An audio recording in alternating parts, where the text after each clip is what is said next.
Oh, I forgot.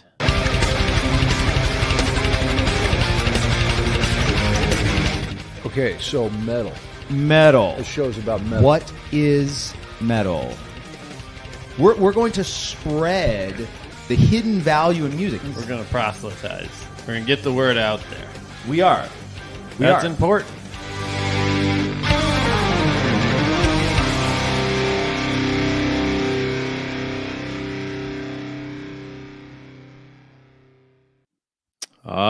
Hello. Welcome, friends.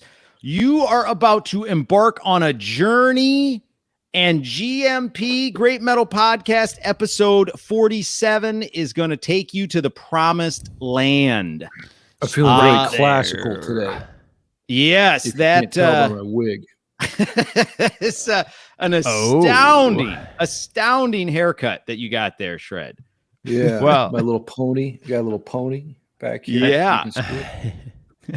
I know we're talking about classical today, and I immediately went right to what I knew about similarities between classical and metal, with I think Shred is already demonstrating is that you need good hair. I mean, pump it up, right? That's there Mozart right there. You got to love the Mozart.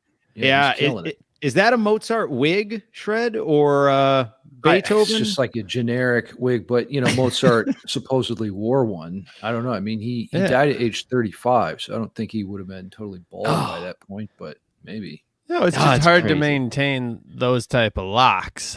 And so these are pristine locks here. You can't get a perm every day, Yeah, it's true.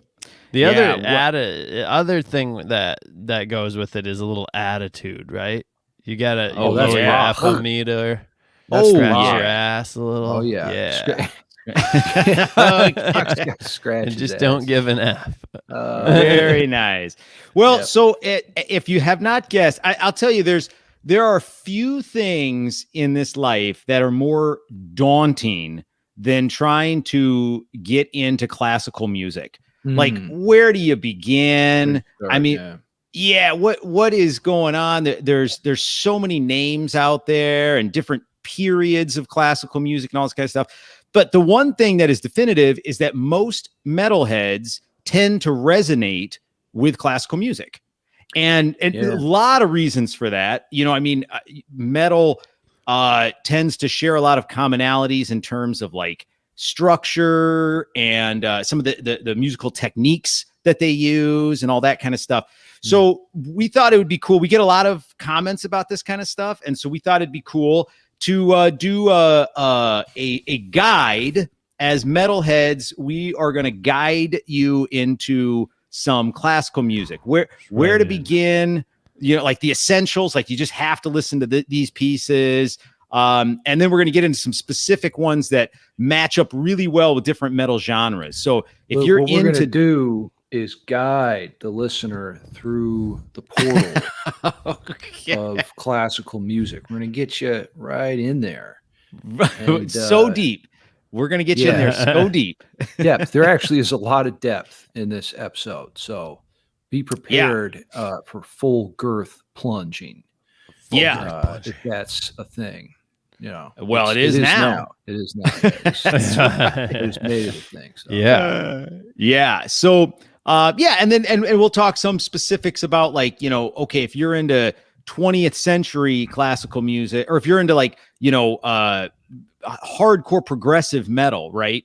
Shares a lot of commonalities with 20th century classical music. And so we can kind of give you some examples of, here's where you want to go. This is the kind of stuff you want to listen to. So, dude, 20th century classical music, it is the best. That's my favorite genre. Yeah. And very few people do like an actual, like what would be called like 20th century metal. You and Finn Zeeler from Beyond Twilight are two of the ones that like exemplify the style for sure. But not many people are out there doing it. I'd love to take full credit for that, but yeah, I mean, there's a lot of bands that take things from 20th century classical music. Dream Theater, of course. Elements Symphony X as well. Yeah. I guess, but do you prefer 20th century metal or 21st century metal? We really only have two metals. Yeah, I mean, what is 21st century metal? Yeah. Oh, that's the stuff now, man. Yeah. So, well, should we dive in? Should we dive into a little classical music right here? in. I'm ready to dive. All right. Well, I mean, here's the thing. Like, I think that there are some pieces that you just have to listen to because, like, there are direct interpretations of it in metal. There are in some cases like actual like covers of it. Like, for instance, Mars, the Bringer of War. Right. I mean, there are bands that have literally just taken Mars, the Bringer of War, and put it in, written songs around it. I would argue that it's the first metal piece really ever. And of course, that's debatable, but it's a reasonable claim to make. I have a video about it on my main channel if you want to check that out. But yes. Oh man, it's so good. Gustav Holst. Well, so here's the thing with like classical music, right? And what they do so much different than say like pop music or even blues and things like that is Shred, you talk a lot about in music theory that music is all about repetition and development. Yeah. So it's like you have a theme, and then you don't just like verse, chorus, the same thing over and over again. You might have that structure, but you're going to develop the piece. It's going to evolve as it goes along, right? Yeah. Right. So like in classical music, you see this all the time because they deal in like movements, and you might have a section in movement 1, and that same section comes back in movement 3 or 4, but it has flutes now. Yeah. And then in section 7 or 8, it's got flutes and French horn and a trombone. And so it's doing different things as it moves along. It's growing, it's evolving. Yeah, and if you're into writing songs, that's a really good thing to explore, like, variations on a theme. Bach used to do this as Goldberg variations. Can you take a melody or a chord progression and then spin it in different ways, and present it in different formats? And that adds a lot of depth. And it just helps you explore fully, an idea. You really get to the depth in there all the way. Because some form of an idea might be, more appealing than another form. So you're just exploring those possibilities. Right. Well, and so, as a perfect example of that, and a bridge from classical music to metal is, Richie Blackmore coming up with the 035. So, I mean, here's a little clip. I think we played this before, but here's a little clip of him talking about how he wrote Smoke on the Water and how it's basically just a direct ripoff of Beethoven's Fifth Symphony. So let's check this out. 35 years after its 1972 release, Smoke on the Water by the influential British rockers Deep Purple remains pure. Notice they were going deep. And at its core is that unforgettable guitar riff that was composed by the original band member, Richie Blackmore. A lot of people play it this way.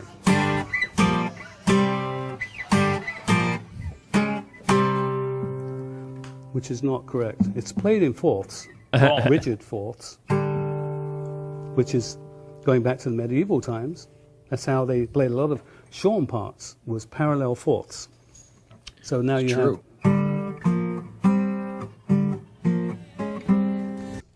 I would play jazz on the guitar, and very intricate stuff, very fast stuff. And then I started listening to the Kinks, the Who, and people that were very simple. And I thought, this is getting across to the people. I want to be involved in this. So I listened I'm totally there right now. Band Beethoven. Bum, bum, bum, bum, bum, bum, bum, bum. And I thought, play that backwards. Put something to it, and you've got bum, bum, bum, bum, bum, bum, bum. That's how I came up with it. Hang on. Are you telling me? Yes. Yes. That the famous riff, Smoke on the Water, is from Beethoven? It's an interpretation of inversion. If you turn it back and play it back and forth, it's actually Beethoven's Fifth. So I owe him a lot of money. I think that's actually called retrograde. But I had doubted this for a while, but the other day I'm sitting here looking at Beethoven's Fifth Symphony, at the actual score, and it blew my mind. I was like, I see it. It just clicked all of a sudden. I saw the 035. If you take the first like 4 bars of Beethoven's Fifth Symphony and you look at it backwards, you literally see those notes in there. And there it is. And there that's it is. how he did it. Blew my mind. But that's a brilliant idea and a perfect example of how metal is kind of birthed and influenced by classical music. That's right. Yeah. And so I mean, metal, classical, they are intricately tied together. So here are a list of a few pieces that we think are just indispensable. Like as a metalhead, you got to know these pieces, right? So let's start first with Beethoven's Fifth. Let's check that out. This guy's hair. See, again, the hair. Gustavo Dudamel, LA Phil conductor. Yeah. He took his hair right from metal. This like dynamic range, Yes. Yeah. light, Yes, yeah. and then Give it to me.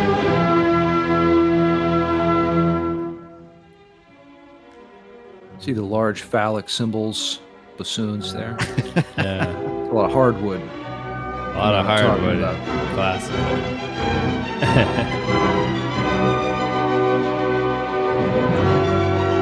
No one's playing the eggplant. Yeah. yeah.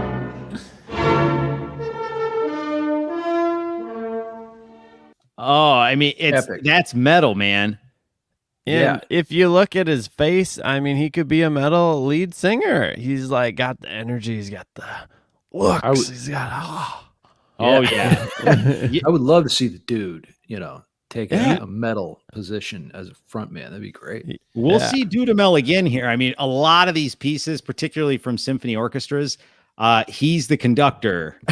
he's been around. He's done a lot of stuff.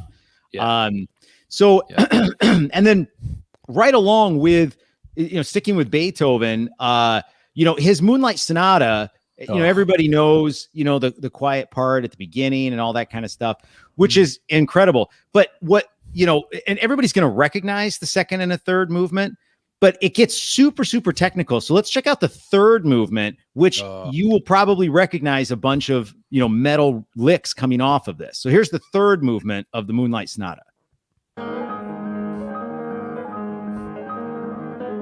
That guy even looks like he's in a metal band. I'm telling you. The similarities. I actually don't know.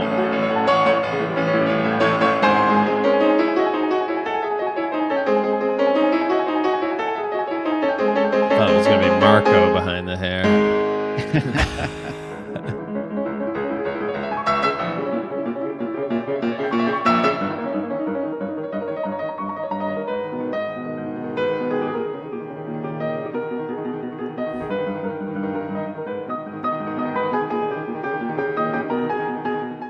I mean, it's so epic. And like the technical virtuosity, this is something you see in metal that you see in almost no other genre, right? I mean, country music, some of those guys can shred. You don't see it in pop music at all. But blues and jazz, you can definitely see some shredding. But like metal is where shred lives, right? Shred. Yeah. Yes. They shred. Like I said in my description, I think a part of the similarities is the metal is complex, thought-provoking, and masterful, which is, I think, a description of classical music. Now, there's tone differences, but when you talk about the complexity, I wish we could figure out how to make metal more accessible, but we're working on that, I guess, now. But because it just turns off a lot of people. How do we get people into this wonderful, magical depth, of artistic expression and meaningfulness? It really is rewarding if you can get into it, but there's just a little hurdle to get over. I think you just need to learn how to appreciate it a little bit, for one. But It is true. I mean, there are some things in life where it's like, I don't want to, I don't know, learn the Finnish language, right? It's a beautiful language, but it's so hard for a native English speaker to produce some of those sounds. So it's like, it's so intimidating that you just tend to like not even try, right? But to listen to music, good music, and appreciate it because of its complexity, that's a struggle worth having for sure. So here's another indispensable piece. You're going to recognize this in a lot of, particularly of earlier metal. But Mars, the Bringer of War, this is just so many pieces of metal have been written based on this piece of music. Black Sabbath, Diamond Head, Am I Evil? Metallica, Am I Evil? Right. So here's Mars. Mars, the Bringer of War.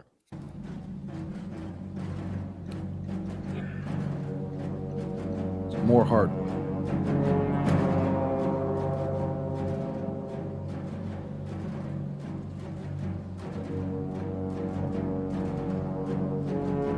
Listen to that chugging underneath. Yeah, exactly.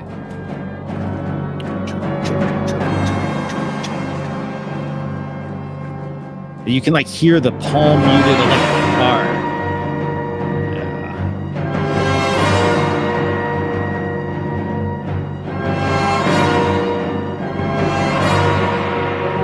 Here we go.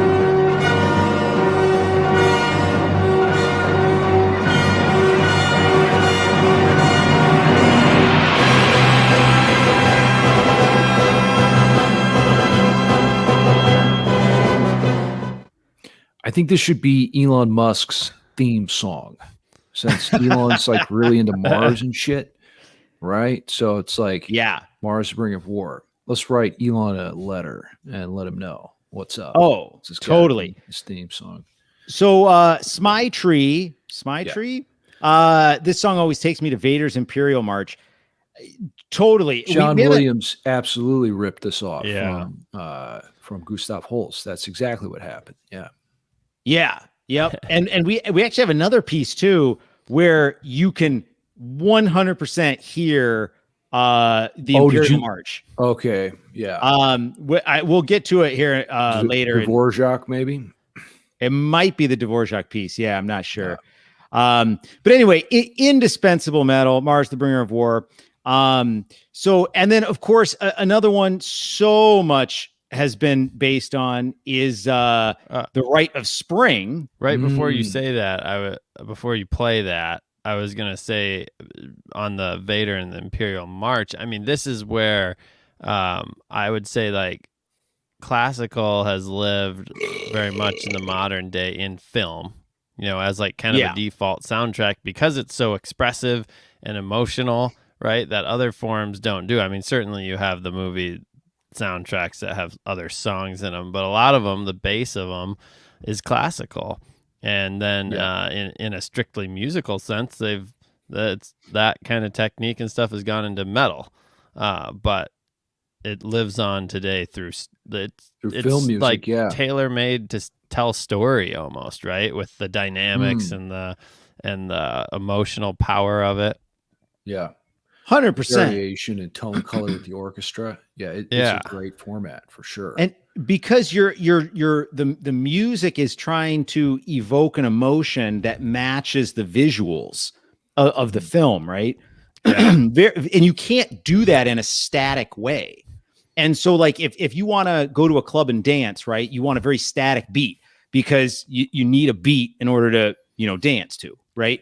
But if you're trying to evoke emotion based on moving pictures and themes coming out and whatnot, you have to be able to like change and move around and grow and shrink and get bigger, get small, all this kind of stuff.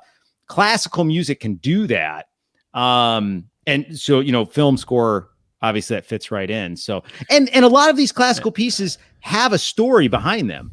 The stories behind these pieces are insane. Like, holy shit. It is nuts. Like, there's a Debussy piece called Prelude to the Afternoon of a Faun, and it's all about jacking off.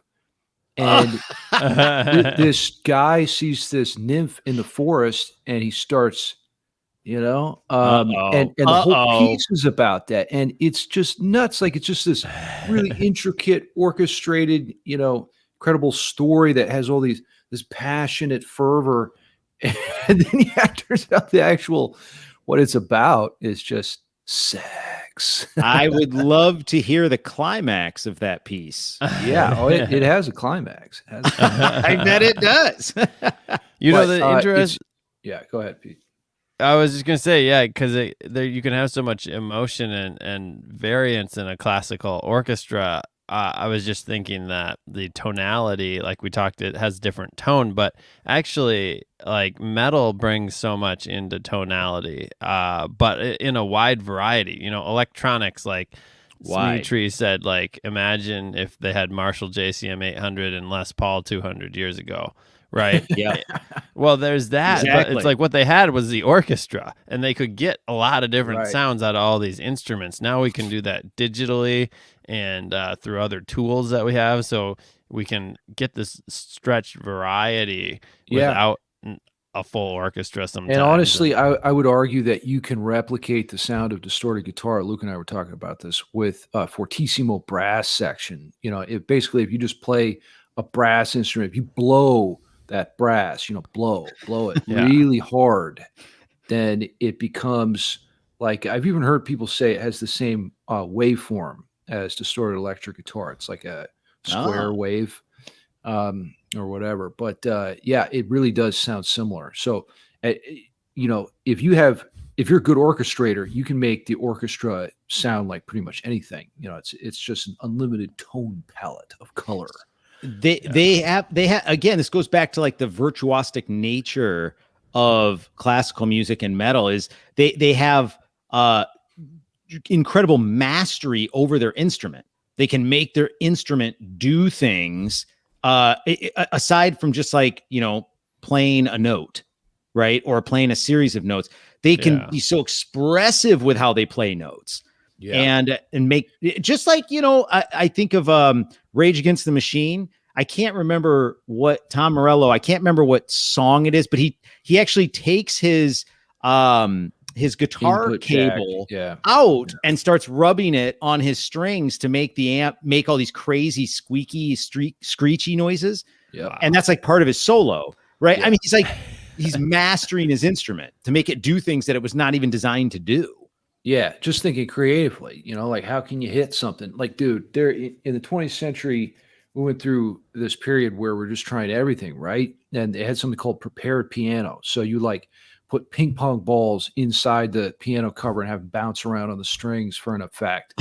Or, you break some of the strings so they're vibrating in a funny way. Or you throw a bicycle tire in there or whatever, like literally everything was tried just to get different sounds, Interesting. I watched a guy on YouTube put bass guitar strings. He strung his piano with all bass strings from a guitar. Yeah. That was wild. I watched that one. That's funny. Well, so for the sake of time, let's jump into the genres.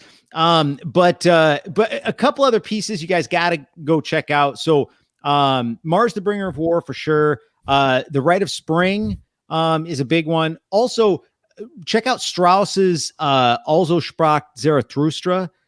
Incredible piece of music. And you'll when 2001 you listen, Space Odyssey. People know exactly that. Boom, boom, boom, ba-da. Yes.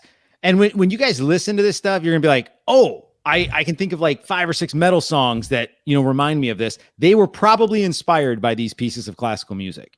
Yeah. So Dream Theater used to open with it.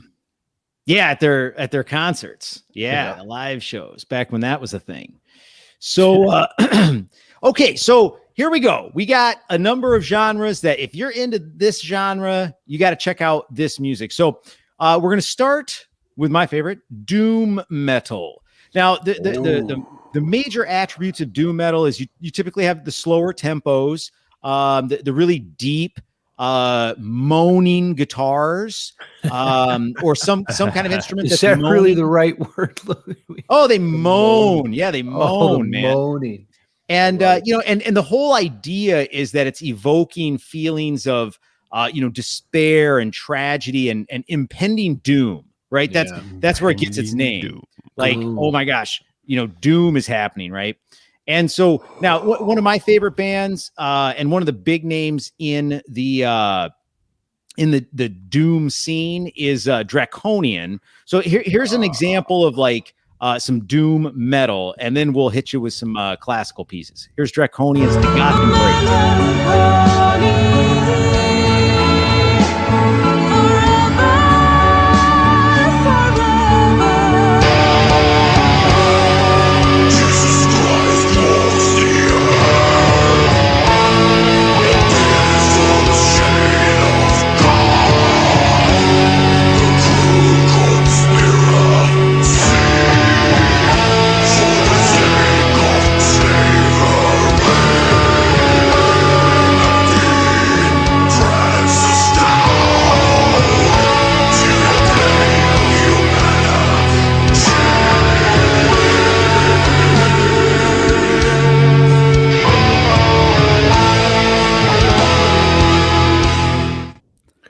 So I love doom because I like to headbang, but I like to save my neck, and it's just like I can just accomplish so much. It's a slow bang.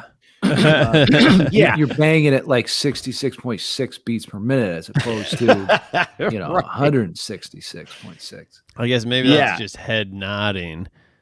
Kind of. But I mean, you hear like the female singer in the background, like it's almost like a cry. She's almost like crying in the background. The music like starts high and gets lower. It's like you're getting, you're getting sucked down into the depths of despair.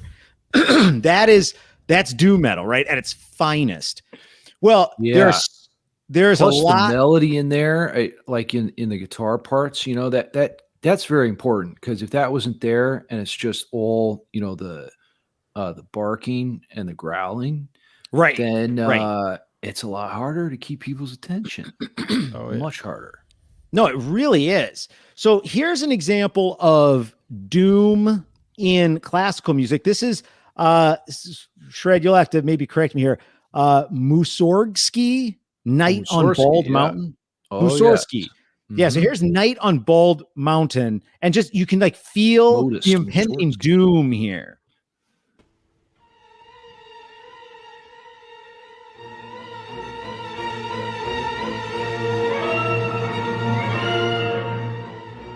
It's like it's building.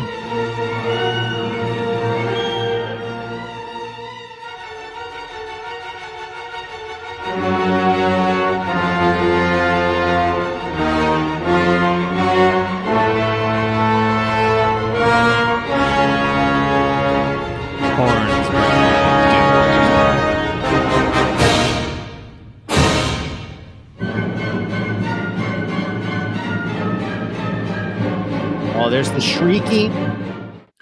Now, Modus also did pictures at an exhibition, which is in the film The Big Lebowski. In the scene where the apartment landlord is doing his interpretive dance. It's that scene. And pictures at an exhibition is playing in the background. Which is crazy. Who directed that movie? Whoever directed that. The Coen brothers, I think. Coen brothers. So they knew 20th century classical. Yeah. Well, and no, so I mean that you just like feel it's like something's building, something's coming, there's danger, I mean, it's just, and now if you want to get a little more, shall we say Lacrimosa, then you might want to listen to like Lacrimosa. That's also in the Big Lebowski. Which is also in the Big Lebowski. Yeah. So let's check this out.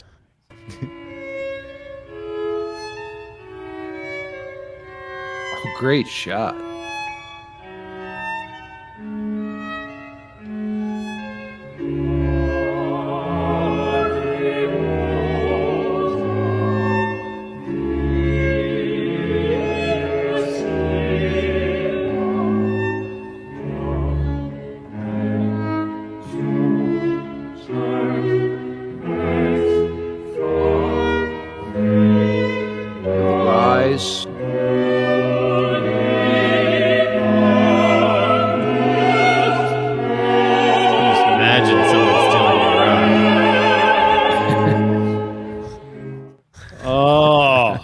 That piece gives me chills. It's in the saddest of all keys, which is D minor. Oh, Yes. yes. And they say, don't tell anyone this, but they say Mozart didn't actually write it.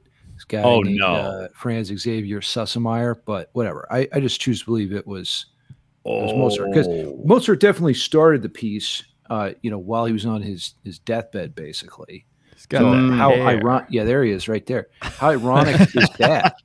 He's writing his requiem, as he's dying at the ripe old age of 35. Is it because he wanted that to be played at his funeral? I would love for that to be played at my funeral. Okay. That's it's an what it was. Incredible piece of music. Gets you sad, just like good doom is supposed to do. Now, we have a question here from my tree. What is the difference between a Philharmonic orchestra and a symphony orchestra? Shred, do you know? The difference is with a Philharmonic, you need to have someone who's named Phil directing. Yeah. And then for a symphony orchestra, it can be whoever you want. But okay, anybody can do that. Just any old Jack. No, I don't know that there's all that much of a distinction there. It's just I have no idea. We'll get back to you on that one. We'll circle back. It's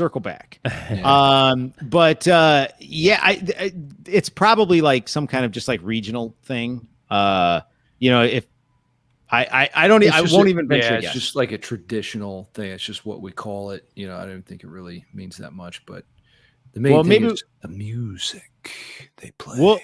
We'll attempt to look it up here before the end of the show. But let's move on, because we got a lot of ground to cover here. For people that are not into doom, let's go to the far other end of the spectrum of metal. Let's go to power metal. Now, if you're into power metal, you're probably into guys like, Marty Friedman, maybe some Avantasia, probably into like Yngwie Malmsteen. Don't you dare eat those donuts. Don't you dare. Donuts. Don't do it. And, well, this is the only area where more is not relevant. Like in his philosophy. That's true. Pretty much everywhere else. He's got a ton of Ferraris. He's got a ton of fast licks. But when it comes to donuts, it's a less is more strategy. That is true. So let's check out. Here's like some great power metal. Here's Marty Friedman. This is a great video. I don't know exactly how to pronounce the name of this. Machinade. But this was, I believe, off of his Tokyo 3. Okay. Anyway, let's check out Marty Friedman.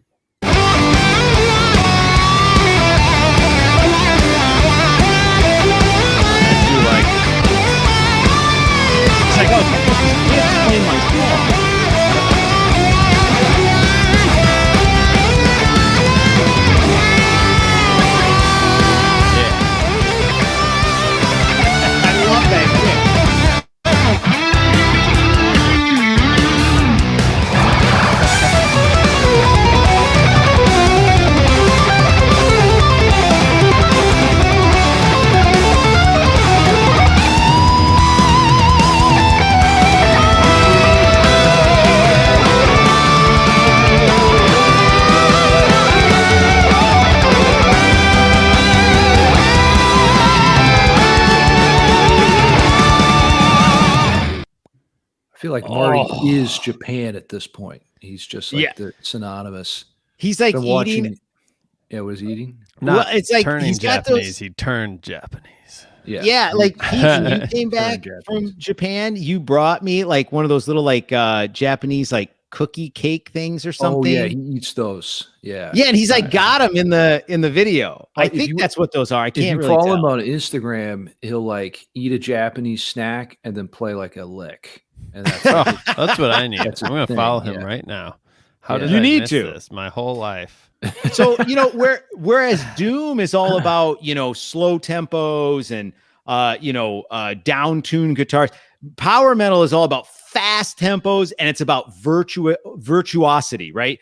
It's about, let me just like shred and these epic soaring dramatic and emotional melodies Dragons and bitches in, high towers and yes knights and power. Yeah, very much so. So if you're into power metal, here's a few places to start in the classical arena. Paganini, so Yngwie Malmsteen, Marty Friedman, Jason Becker, all these guys would like play Paganini pieces. Paganini obviously was violin, and see, he was the first man to sell his soul, Luke. That's what I've heard. Ooh, yeah, first one to make that bargain. So you got to check out some Paganini. Here's Paganini's Caprice number 5, and this is by Sumina Studer.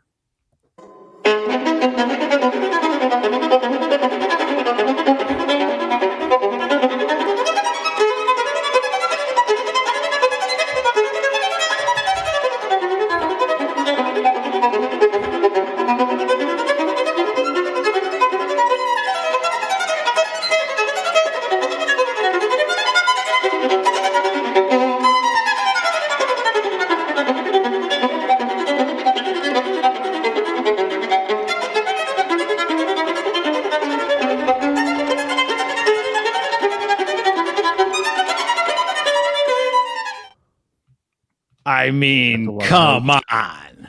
It's like that was like perfect staccato, like separation between each note.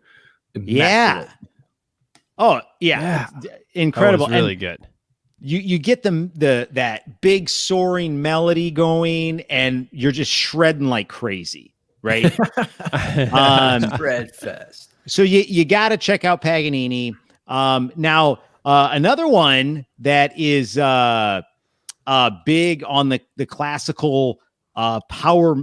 Well, you can't call it metal, but the power classical, maybe you should say. Classical. Yeah. Are you making up new genres, Luke? WTF, bro. Maybe. Would be Ride of the Valkyries. Oh, Wagner. Yeah. Right? Wagner. And if I could. Oh, yeah. We should put these, here we go. What we should do is put these in the guitar and run, or put them in the computer and run them through a distortion filter and see what it comes out like. Yeah. We should. So let's check that. Tuned. This is like, I mean, Valkyries is a very common topic in power metal, because it's all about dragons and, mythology and all this kind of stuff. So let's check out Ride of the Valkyries.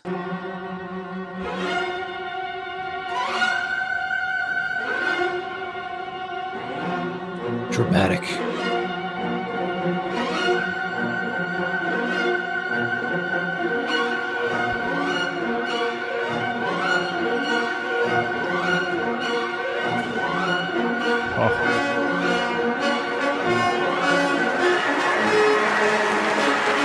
There they are, riding those pieces of hardwood. Yeah, they're all getting them up. Okay.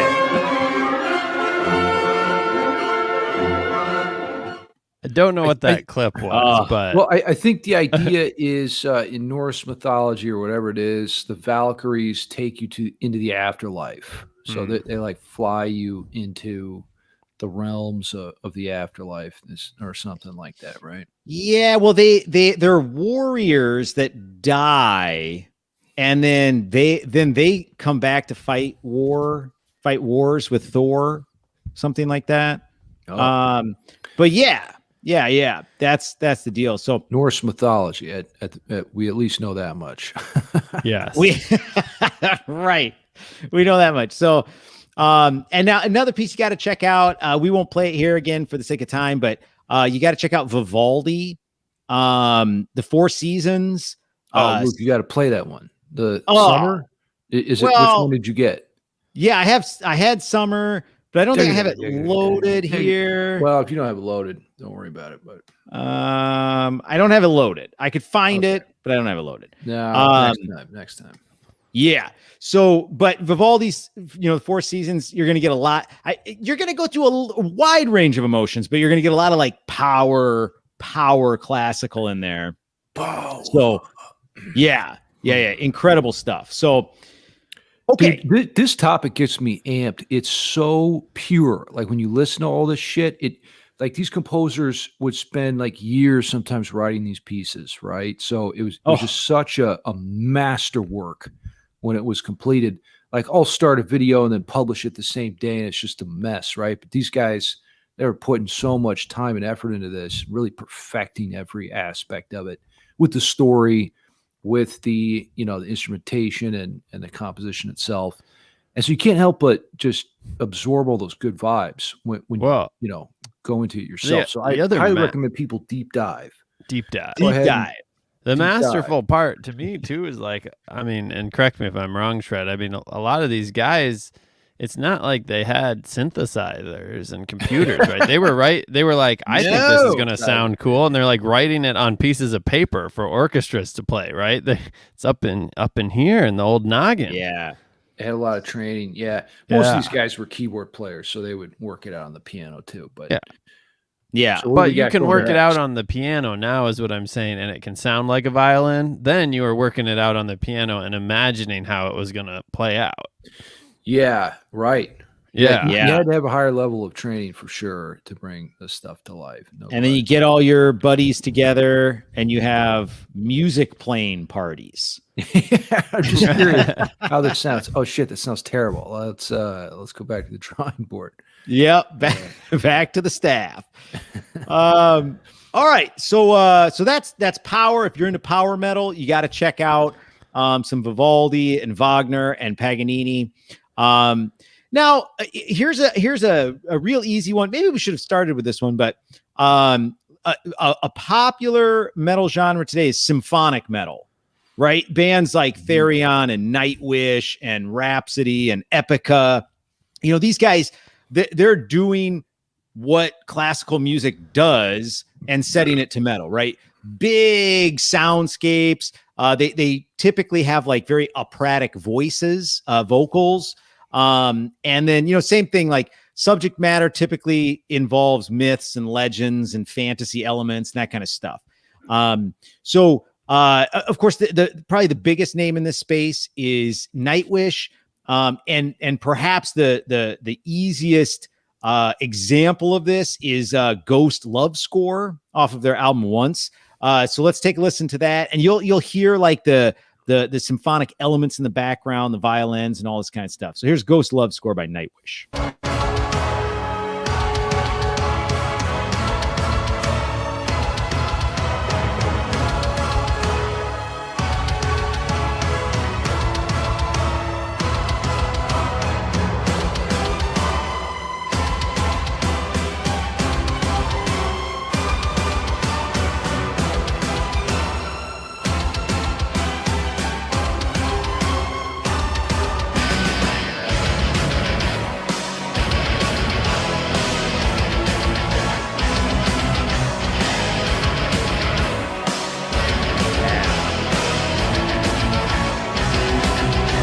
Organ prop set. Yeah. Organ pipe.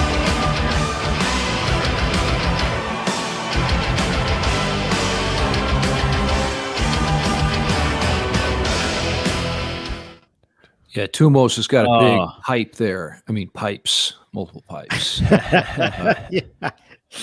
Yeah. There you go. Combine the worlds collide, metal and classical. Yeah. Vakken. Yeah. I think that was at Vakken. Yeah. Yeah, I saw a large like bowl fire. Did you see that on the side? That was cool. Yeah. Like Vakken.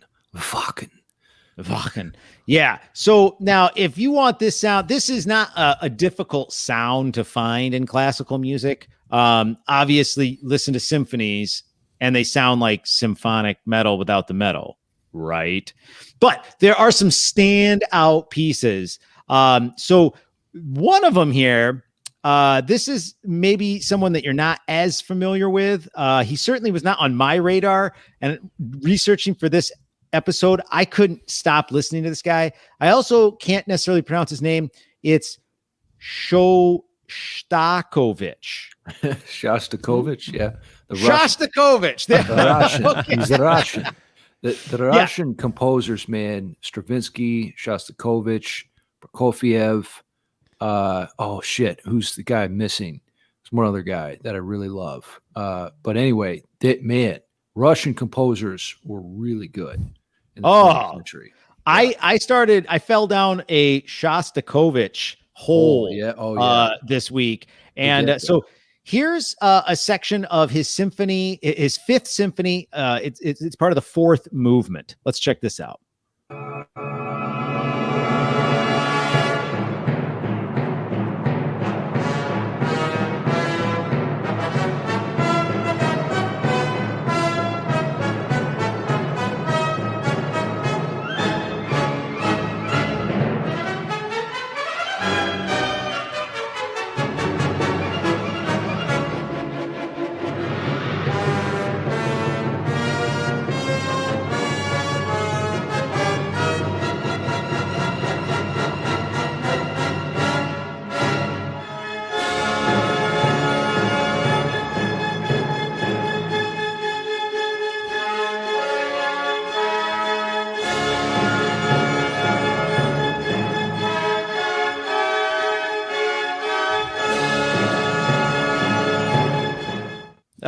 Dude, I love Russian composers. They're so expressive in their music, and they're so dramatic. Rachmaninoff is the other guy I was trying to think of.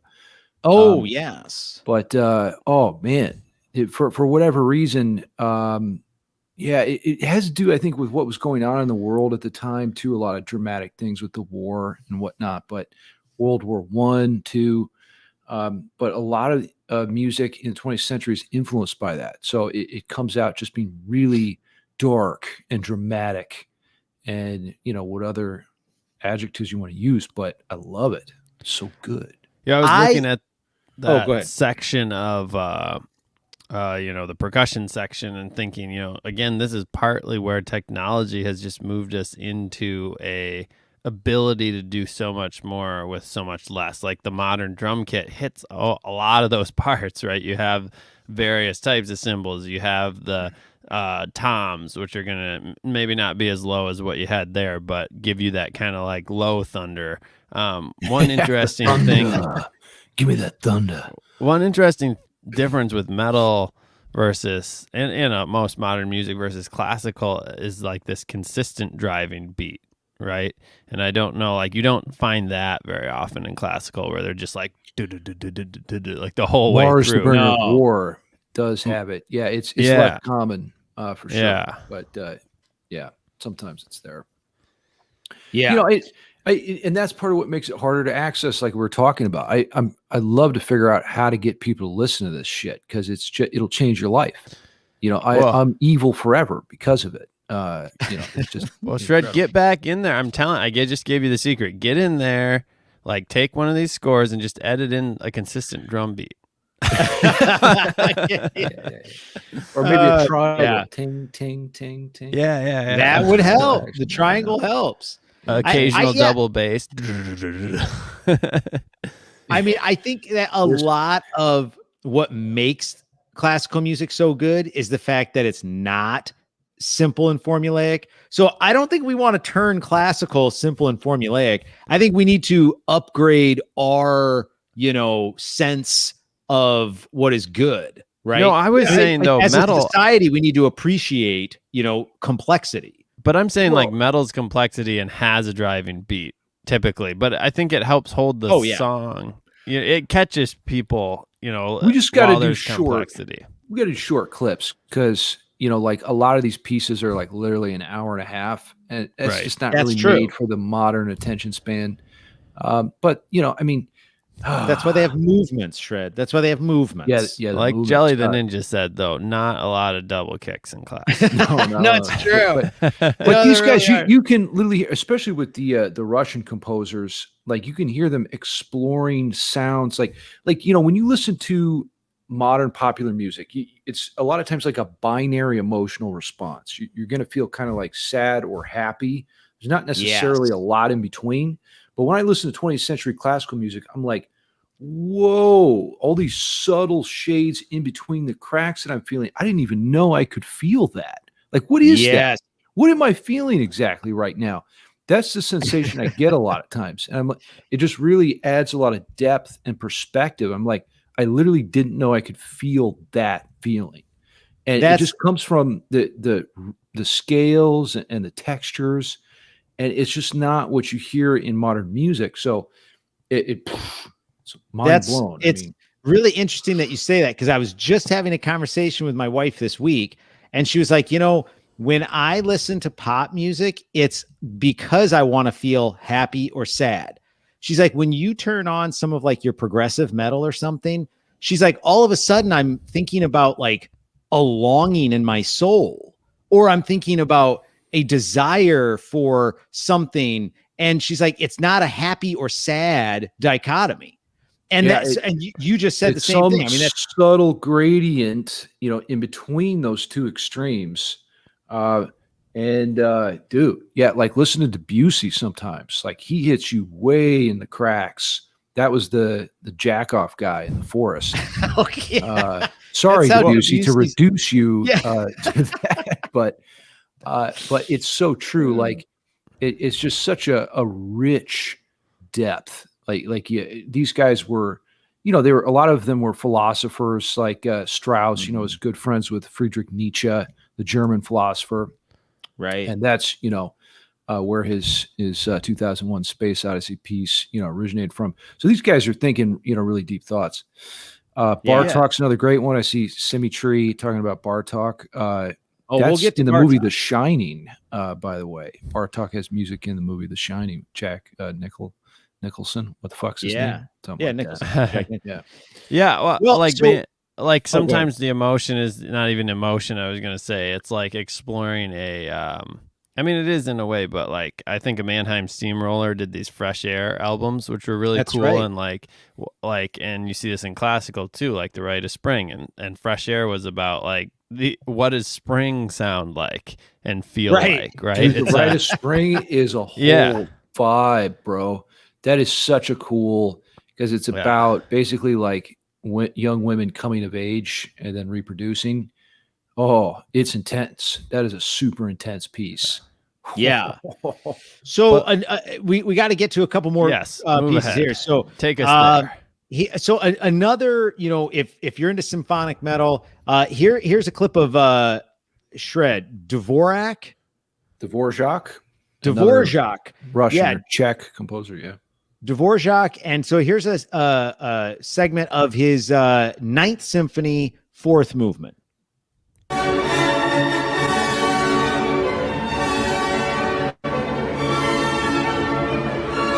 Is that the Pope?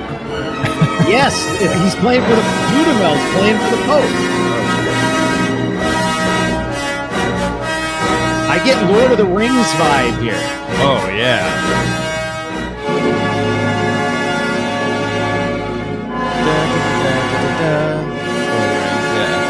That last segment.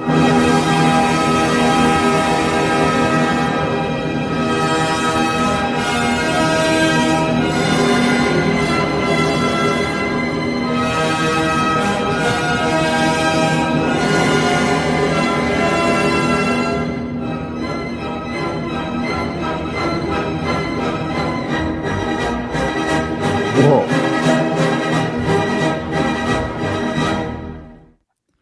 It's so epic. So epic. Yeah, and by the way, at the beginning of that movement, that was the end, but at the beginning, you'll see where John Williams stole the Jaws theme from. It's a direct bottom. Same thing. And you also heard who did the score for Lord of the Rings? That was Howard Shore. That was like Lord of the Rings right there at the beginning of that clip. Very Lord of the Rings inspired, Lord of the Rings took from this. So now I really want to get to the last one. The third one we had is Berlioz, the Symphonie Fantastique. I just want to say one thing really quick. There's so much to say on this topic, but I know so much to say. I think part of the inaccessibility, it dawned on me while listening to this, what is the lack of a vocalist. I mean, many people, like, that's what holds them. That's what they latch on to like get you into it. Like, even if you look at metal, like I can't even think of a single popular instrumental metal band. Yeah. Right. Like Yeah. all the metal that like Dream Theater started instrumental, didn't they? And then they like really early, like on, and then switched right away to a singer. No one would have heard of Dream Theater if they stayed instrumental. No, it's true. And even like their side projects that are like Liquid Tension Experiment came way later. And they're niche. Not nearly as popular. Right, exactly. They're not as big as their main bands. Now, now Dream Theater might have their albums might be like 75% instrumental. If you listen to, I mean, there's huge instrumental sections, but the fact that there's something people can grab onto, and partly because everybody has a voice, right? And they can sing along, but they can't shred along. They can't shred along, and also like, you know, lyrics are meaningful. Yeah. And so we resonate with lines that, you know, mean something to us. And so when we hear lyrical lines, it's like, oh my goodness, you know, like Draconian has a line that's like, I cried a river for you to swim. And I just like think about that in terms of like, oh my gosh, there's so much that like, we bleed for other people, right? And so anyway, we hear lines, vocals, lyrics are incredibly powerful. Real talk. So a couple of audience comments here. Jelly the Ninja said, I like how I'm assuming they meaning like these pieces can create a feeling of uncertainty. That it goes back to what Shred was talking about. I mean, between the cracks, in between the cracks, it's huge. And then also Smytree says violinists are such shredders. So much math going on there.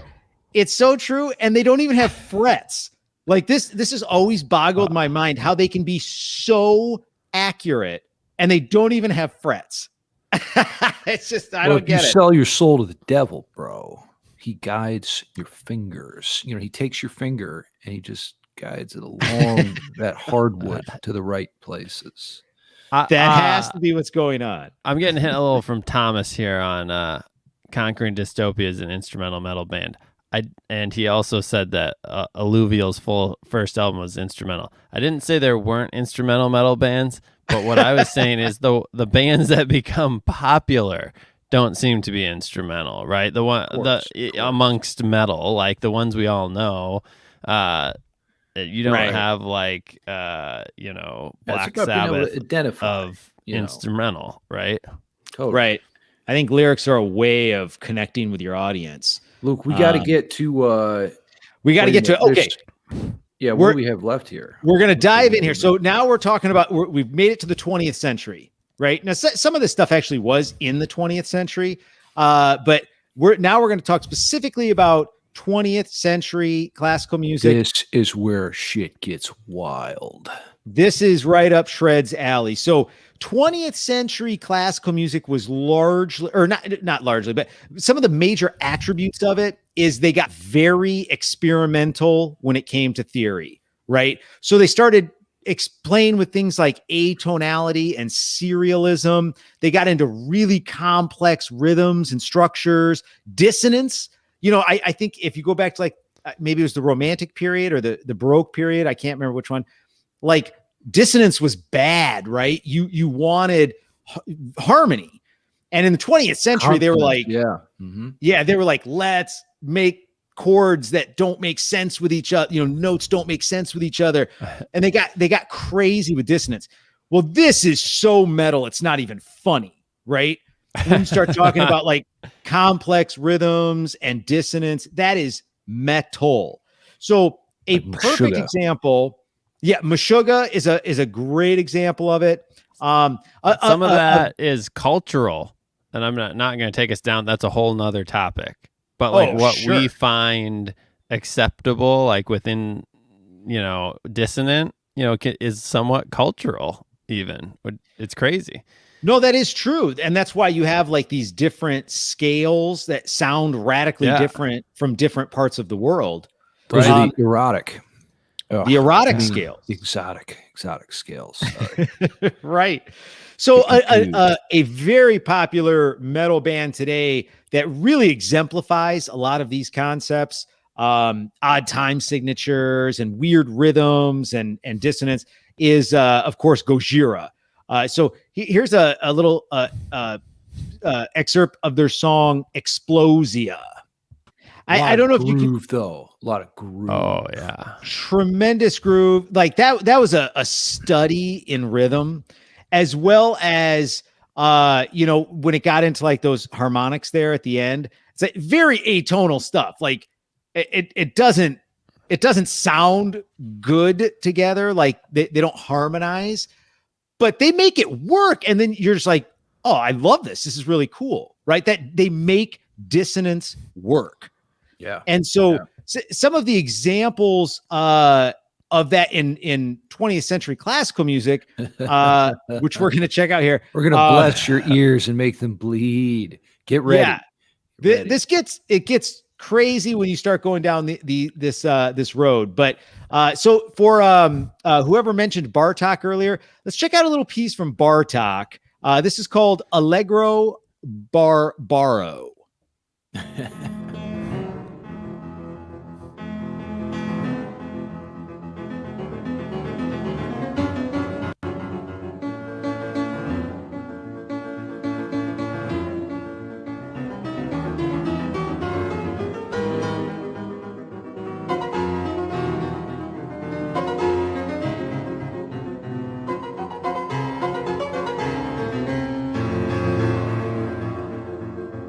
Look at that blonde broad just soaking it in. It's like a brain exercise. Every time you think you know where it's going, wrong. Right. never resolves.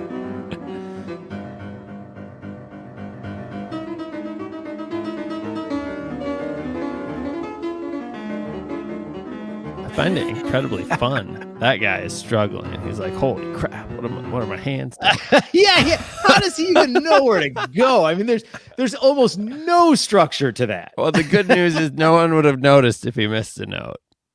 That's true. If he played the wrong note, the wrong note's the right note. Fair game. It gets a lot more hectic than that. We got some Schoenberg, right? Yeah. We do have some Schoenberg. And now this is actually, I will admit, this was hard to listen to. But I like that. I mean, Bartok, he is like, he's experimenting the way metal musicians today experiment. And It's which the is experimentation. Yes. Yes. And Pushing the envelope. Sometimes it literally does just sound bad, right? I came up with a phrase today: innovate, don't replicate. And this is the secret if you want to move your career forward. Don't try to do what Jimi Hendrix did. Like, he died in the year 1970. That was like 50 years ago. Like, try something else. That's what Bartok was doing. Well, that's what I think to that point, they were doing new shit. Jimi Hendrix wouldn't do what Jimi Hendrix did 100%. if he was around today, right? Like, because that's the whole point. Like, what he was doing then was more innovative, right? Yeah. Right. So let's check out this one. To me, is hard to listen to, but it's a really interesting exercise. So here's Schoenberg. This is called what is it? Pierre Lunaire. Yeah, it's about getting decapitated by the moon. So keep that in mind. Like, this guy goes out for a walk at night, and it ends up the moonshine. Yes, and why isn't that the thumbnail? Why didn't you tell me that? I would have made that getting decapitated by the moon. I didn't know Luke was going to pick this piece. But. Well, and this one actually has vocals. Now it's sung in German. So you want to call it vocals, yeah. Let's check it out. This one gets wild. Here we go.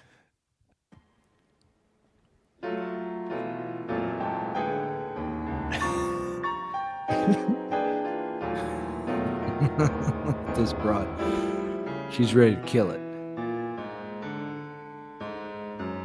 Here comes the moon for his head. Yeah.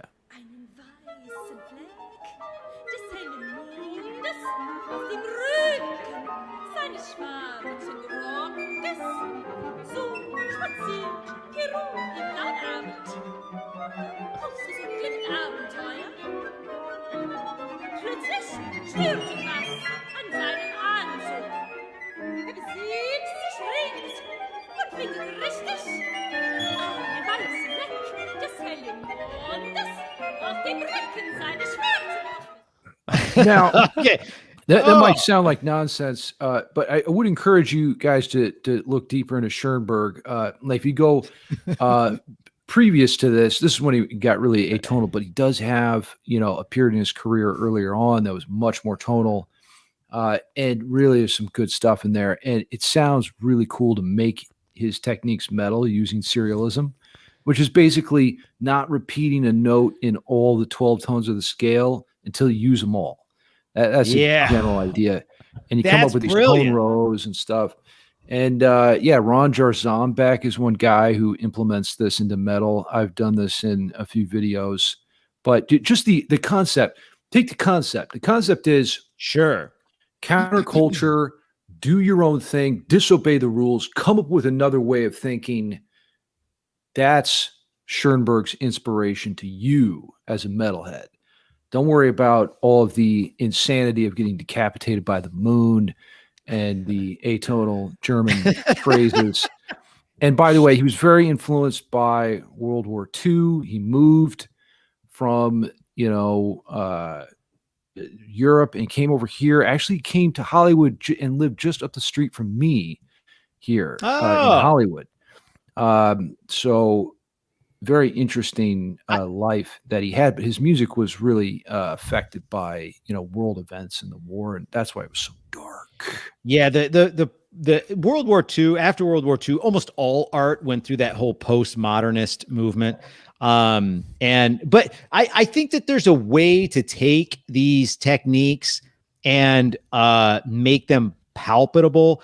That is hard for me to listen to. Now, I'm sure there's some gold nuggets in there. And like I said, that Pierre Lunaire is not, his best piece. 5 pieces for orchestra. Look up that. That's there's some really cool stuff in 5 pieces for orchestra. And a lot of his other works too. But he just went through this, very interesting arc in his career where he was like, trying to do the normal thing. He was like, wait a minute, I'm going to do something different here. And then it got pretty, extreme at one point. But, we're just exploring what's possible.